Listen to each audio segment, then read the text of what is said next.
Hello and welcome to another episode of How You Can Do It Too. How many times you've been on vacation, been on a long road trip, and you rent a hotel room with a jacuzzi? Something similar to this. It's been a long day, you get back to your room, you fill up the jacuzzi, jump in, hit the little button, and you chill out. Well, guess what?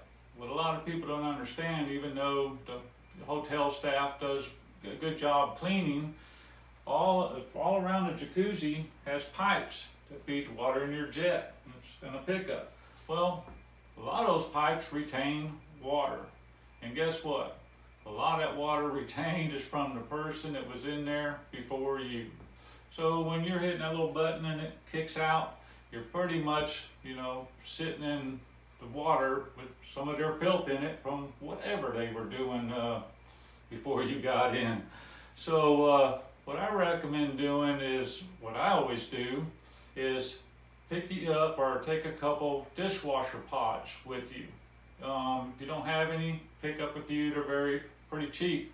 Fill up your tub with hot water.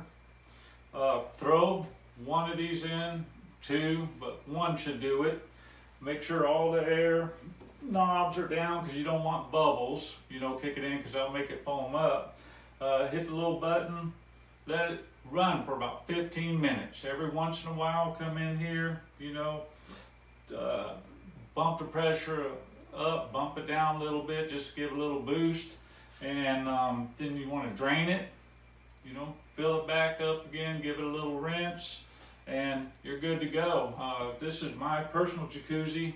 I do it all the time, when I get out, or if, Uncle Bob comes over, stay a few days and jumps in my jacuzzi, I pretty much don't want to get in and be soaking around in his filth.